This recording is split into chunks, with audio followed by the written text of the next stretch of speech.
Salut à tous, vous êtes de nouveau branchés sur les grandes lignes. Dans cette édition, nous nous rendons à Lacaz Flamboyant pour une exposition de Nanda Narainen. Nous parlons ensuite de l'expo Résonance organisée par la National Art Gallery.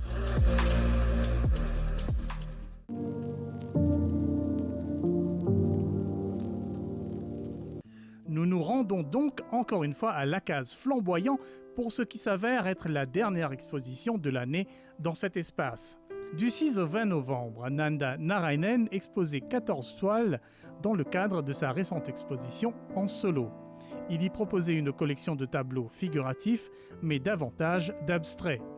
À travers ses peintures, Nanda Narainen s'interroge sur de nombreuses thématiques, telles que la philosophie, la frénésie du monde moderne en contraste avec le calme du monde spirituel, la relation entre l'homme et la nature, ou encore l'interaction entre les 5 éléments cosmiques que certaines traditions décrivent comme l'eau, la terre, l'air, le feu et l'éther. Autodidacte peignant depuis son enfance, cet habitant de Maïbourg peint au couteau aussi bien qu'au pinceau et explore une variété de médiums tels que les huiles et les acryliques. Rencontre avec l'artiste qui nous en dit davantage. Je peins assez longtemps, bien longtemps, je peins, c'est-à-dire plus de 40 ans. On commençait à un très jeune âge, comme je à peu près 10 ans. Okay? Donc, tous les temps, on vient un petit peu l'avant-garde. Dans l'époque, pas vraiment l'art pas enseigné à l'école. Donc, mon débuté, mon commençait par moi-même. Et à l'époque-là, je suis inspiré par la nature, ce que la nature offre à nous. Donc, doucement, on a évolué, watercolor, acrylique, à l'huile. Ça fait moi penser un petit peu à ma première exposition qui m'a fait à l'huile. C'était à l'âge de 14 ans. Donc, tous les temps, on s'est découvert un peu plus, on s'est apprendre un peu plus ce qui l'enseignement montrait moi. D'ailleurs, c'est juste comme on a au collège, là, qui vraiment on commence à apprendre l'art d'une façon un peu plus structurée, plus formelle. Mais sinon, tous les temps, moi, cette expérience-là, pour moi-même, il y a un petit peu inné. Pas aucune famille, pas personne artiste de ma famille. C'est quelque chose qui est venu, inborn.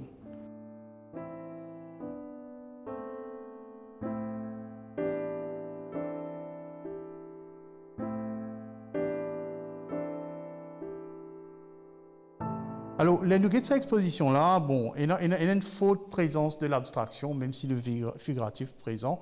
Mais voilà, est-ce que vous pensez qu'il y a un penchant plus pour justement une bande d'affaires un peu abstrait, ou bien c'est une coïncidence qui... Je n'ai pas une tendance ni pour l'abstrait, ni pour figuratif. Je fais l'abstrait quand je pense, quand je feel the need, bien faire. Je fais le figuratif quand on a une certaine appréciation de la nature, ce qu'il y a fait à nous, ce qu'il m'a envie de montrer, ce qu'il m'a envie d'exprimer. Mais par contre, l'abstraction me fait comme envie d'aller un peu plus deep. Comme envie d'aller plus deep dans le sujet, il est difficile pour me représenter ce qu'il m'a trouvé dans la nature. Vous remarquez peut-être dans un tableau abstrait ce qui est dedans, et dans beaucoup de messages bien faux. C'est un message qui nous a deep inside, nous l'émotion interne pour nous comprendre qui me peut passer comme message. Donc moi c'est flexible là. Quand on fait l'abstraction, je fais dit. Quand on fait figuratif, je fais dit.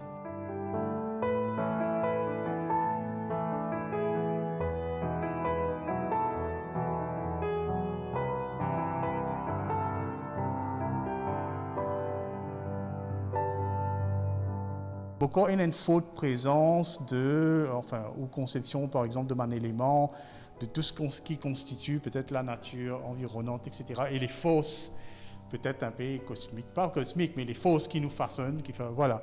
En tout cas, justement, voilà, qui ce tableau-là peut se retranscrire, en fait? Moi, bien inspiré, moi, bien passionné avec la philosophie. Précisément, la philosophie indienne, que dans beaucoup d'enseignements. Donc, je puise mon idée, je puise mon inspiration depuis philosophie. Pour moi, depuis qu'il nous levait, il levait le matin jusqu'à il termine sur la journée, jusqu'à le soir, c'était une bataille. C'était une bataille qui a mené au niveau sur mon intérieur et sur mon extérieur, de par ce ban habitude qui est là, qui est bien faire, ce ban comportement, ce ban moyen d'adaptation, etc.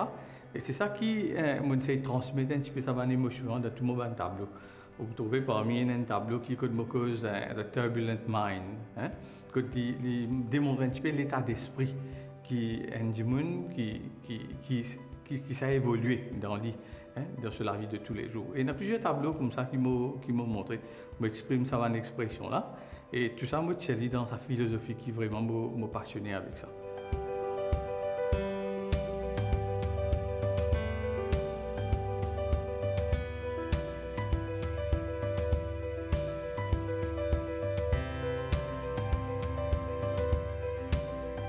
Est-ce que tu peux décrire moi le processus de création lui-même? Comment vous faire pour aboutir à ce qu'on peut trouver ici? Est-ce que des marques un croquis ou bien est-ce que c'est vraiment une rencontre avec la toile blanche? Pas nécessairement parce que un croquis quand vous faites un tableau, mais plutôt plus ou moins assez spontané. Mais mon idée, c'est qui m'a envie d'exprimer. Je travaille un thème d'abord et là, je commence à travailler directement. Et il y a des fois, je suis capable d'écrire même un petit paragraphe avant qu'il me commence peine. Je crée un petit paragraphe, je finis setup mon état d'esprit. Comme ça, il devient plus facile pour moi. Donc, je passe de l'écriture à la peinture.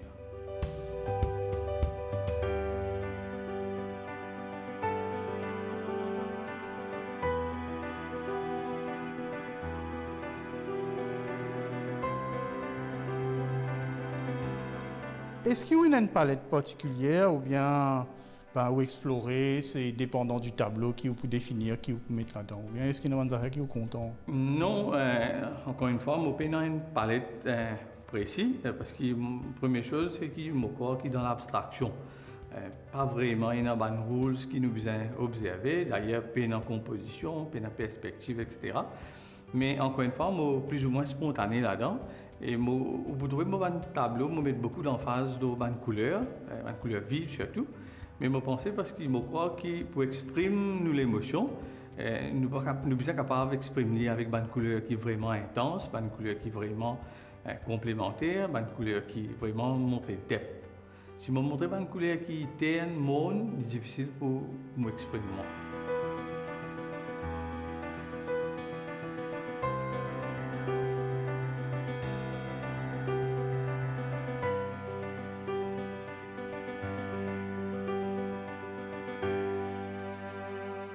Aujourd'hui, il est de plus en plus courant de partager ses créations, tu peux par le biais des réseaux sociaux, ou quand même, ou fin tenir à mettre sur pied une exposition en présentiel. Enfin, qui fait pour lui tient pour autant justement qu'il y ait une présence physique de sa manœuvre là dans un espace. Pourquoi dans une exposition présentielle?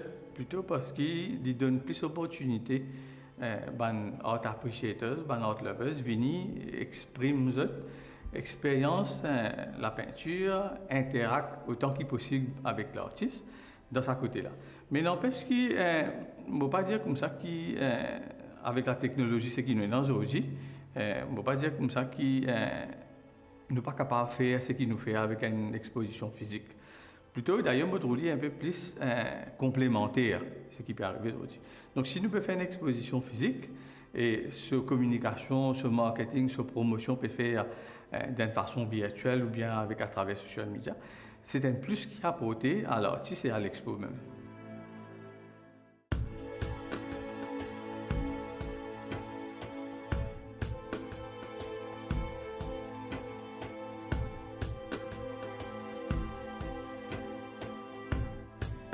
Pour fin choisir pour exposer la case flamboyant, voilà, bon, qui est un petit peu haut du centre de Maurice. Bien sûr, bon, il n'est pas dans la capitale, il n'est pas dans les Plaines Williams.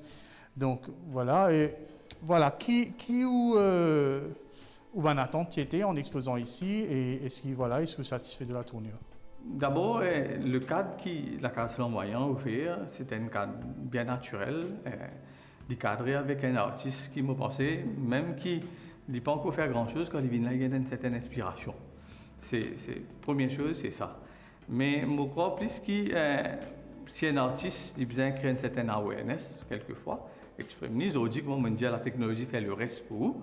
Et quand la technologie peut faire le reste pour vous, lui-même, il ne pourra pas bâtir une certaine audience qui peut rouler ici. Je ne pas trop croire vraiment dans une place qui est une location centrale, dans une place que nous besoin de trouver une galerie dans le centre-ville. L'artiste, l'expo, que tu as été aujourd'hui, d'ailleurs, moi, j'ai beaucoup de call, beaucoup de communication. Côté du monde, sont extrêmement loin, j'ai envie de venir. C'est l'engouement, c'est le désir qui, quand je trouve ça, à travers la communication, je te marche, je te prends le tout, je te venir, je te visiter. Mais le reste, moi, qui la technologie, le social media, qui peut faire le reste pour nous.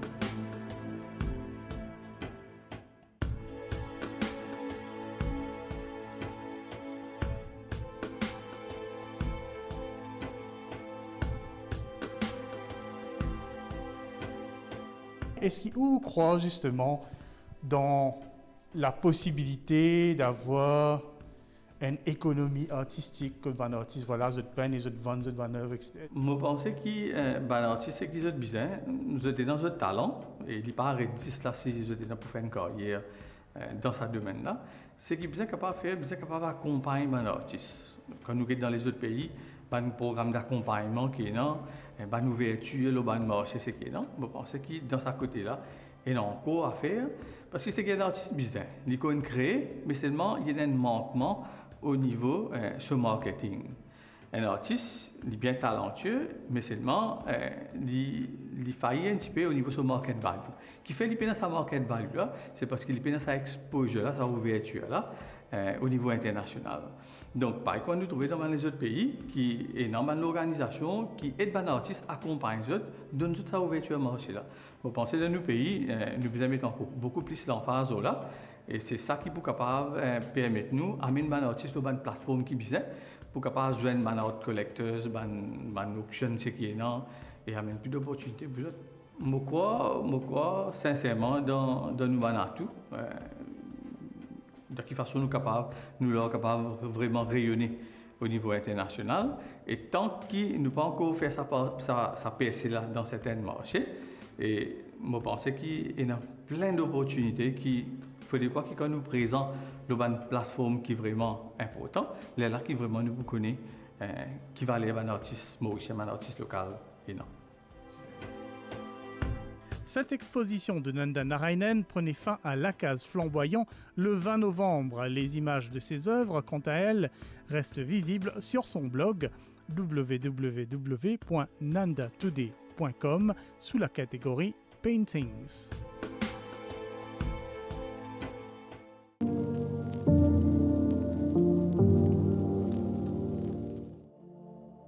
Nous allons faire un bond dans le temps pour vous parler de l'exposition Résonance, organisée par la National Art Gallery du 7 au 15 octobre 2021.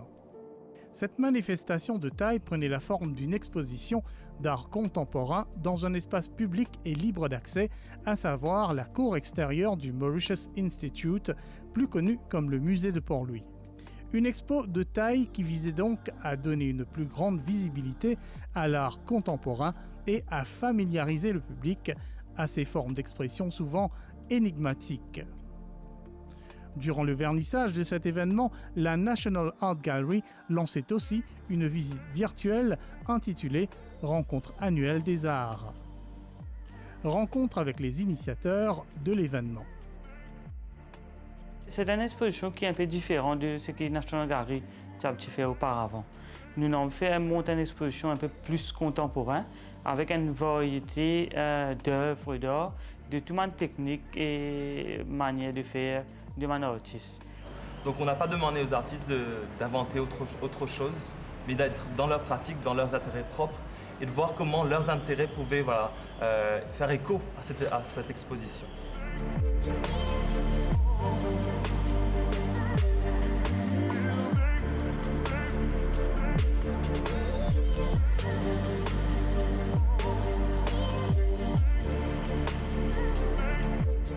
Au fait, nous avons envie d'aller vers le public, amener l'art vers le public, plus près avec le public.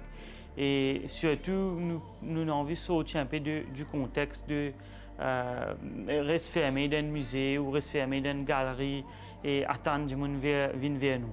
Et là, nous adaptons un petit peu avec la nature. Le musée pour lui, il y a sa touche naturelle à l'extérieur, un environnement très calme et aussi très fréquenté par les gens qui peuvent passer.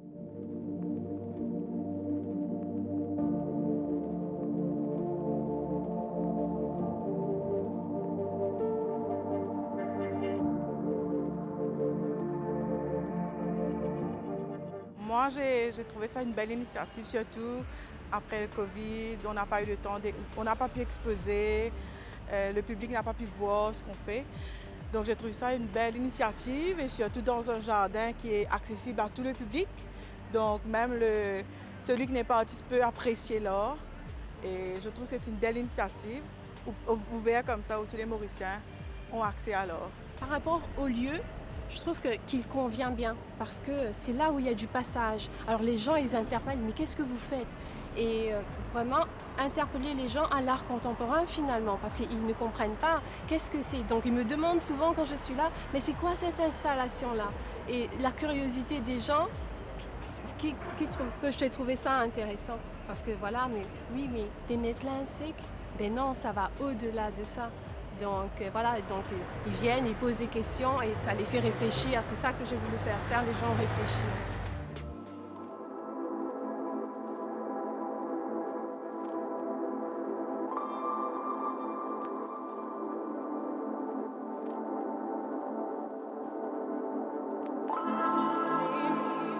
Simplement, Résonance, c'est l'artiste qui est à l'écoute de son monde.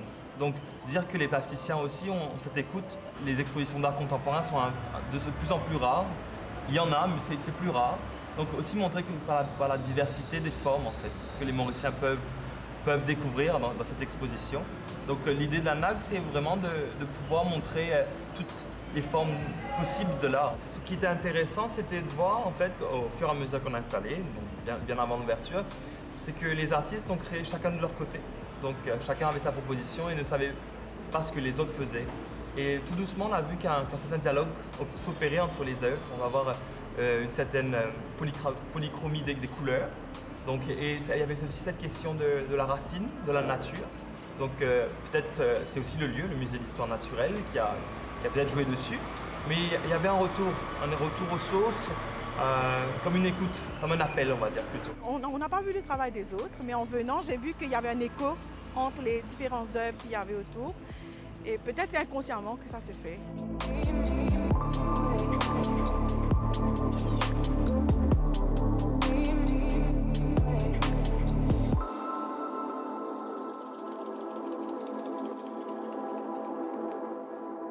Les artistes ont créé chacun de leur côté. Donc chacun avait sa proposition et ne savait pas ce que les autres faisaient. Et tout doucement, on a vu qu'un certain dialogue s'opérait entre les œuvres. On va avoir une certaine polychromie des couleurs. Donc, et il y avait aussi cette question de la racine, de la nature. Donc peut-être c'est aussi le lieu, le musée d'histoire naturelle, qui a peut-être joué dessus. Mais il y avait un retour aux sources, comme une écoute, comme un appel, on va dire plutôt. Il y a quelque chose qui est là. On peut voir des artistes qui ont l'habitude de faire de la peinture voilà, en atelier, voilà, se mettre à penser un espace. Donc on a principalement 2 œuvres in situ. Donc qu'est-ce qu'une œuvre in situ? C'est une œuvre qui a été pensée, imaginée pour l'espace dans lequel elle va vivre, elle va être créée. Donc ça c'était intéressant. Et de voir en fait comment la peinture pouvait se poser sur ces bancs, sur un arbre, avec des jeux de couleurs. Donc ça ramenait voilà, quelque chose d'un paysage, on va dire.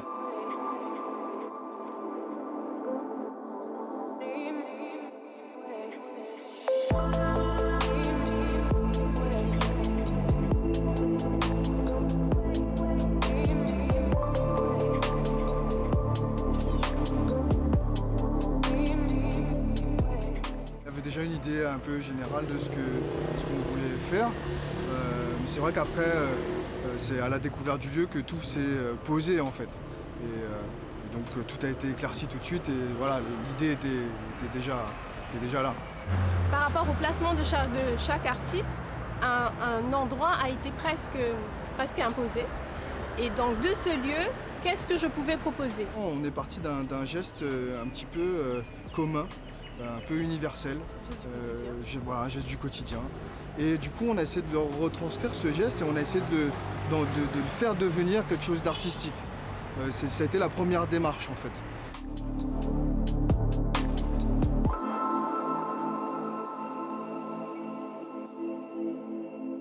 Comme on peut voir, le fil rouge trace un parcours. Et donc pour moi, voilà, c'est le parcours de vie. Et mon parcours de vie n'est pas encore achevé. Et à la fin de la performance, donc j'ai mis le cordage un peu plus haut et donc j'arrivais pas à finir. Donc c'est pour ça que j'essayais d'atteindre, donc je jetais les tissus pour essayer d'atteindre. Donc c'est pour ça que voilà, il y a quelques tissus qui sont par terre. Alors le fait d'organiser une performance comme ça pour une exposition d'art contemporain, ça a été un peu novateur, on n'en voit pas beaucoup à Maurice. C'est quelque chose qui est assez courant, que ce soit en Europe, que ce soit même en Afrique du Sud, etc. Il y a beaucoup de personnes qui font des performances artistiques, mais ici c'est vrai que c'était peut-être un petit peu nouveau. Et donc il y a peut-être eu un questionnement où beaucoup de gens se demandaient qu'est-ce que fait l'artiste là? Ouais, juste mettre là sec, mais voilà, du coup ça les a interpellés aussi et ça a attisé leur curiosité et c'est ça qui a été intéressant, comme disait Magali tout à l'heure. Quand on installait, beaucoup de patients demandaient ce que c'était, qu'est-ce qui allait se passer.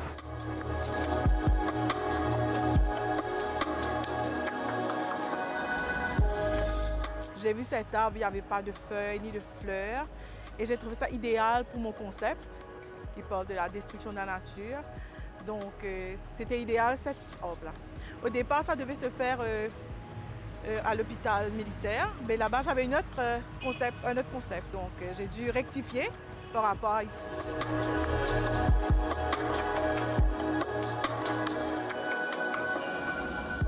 Ordinairement, depuis longtemps, je travaille avec cette matière-là. Donc, j'aime beaucoup cette corde parce que ça me permet d'avoir cet effet de branche de banyan. Et durant le processus de travail aussi, c'est assez hard de faire ça. Ça prend beaucoup de temps parce que je dois tourner la laine autour. Et ça me permet aussi de guérir de certaines plaies que j'ai à l'intérieur. Donc, c'est aussi un healing process quand je fais ce travail-là. Tout le noir qu'il y a en dessous, ça représente la trace humaine. Nous, humains, nous avons détruit la nature qui est autour de nous. Donc ces branches noires-là, ça représente le deuil que nous laissons derrière nous.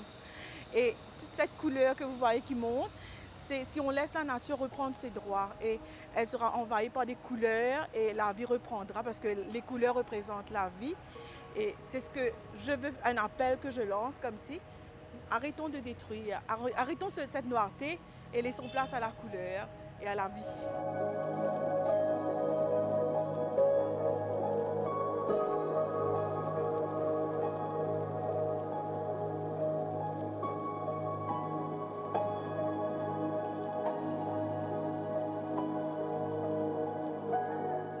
En même temps, le jour de l'ouverture de l'expo là, nous lançons nos rencontres annuelles des arts qui appelle EAA.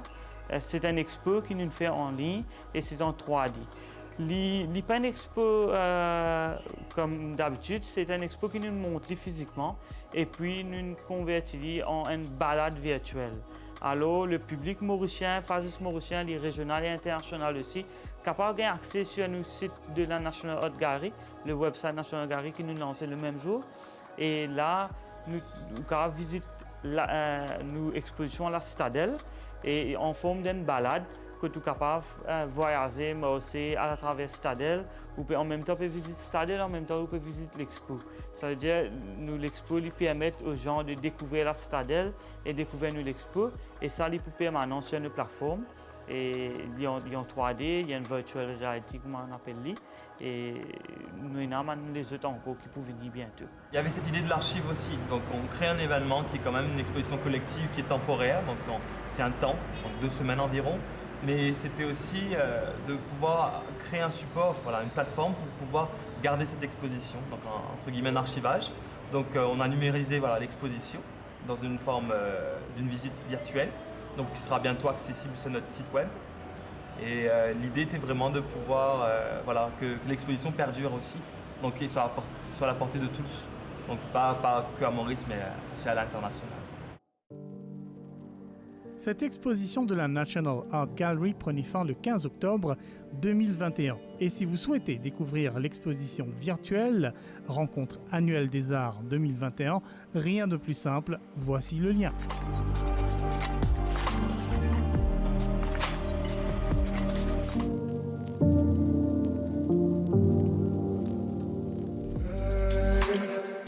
Point final à cette édition de votre magazine Les Grandes Lignes, en espérant que notre scène culturelle vous apporte un peu de couleur à travers le climat d'incertitude. On se retrouve dans une semaine. À plus Restez en ligne.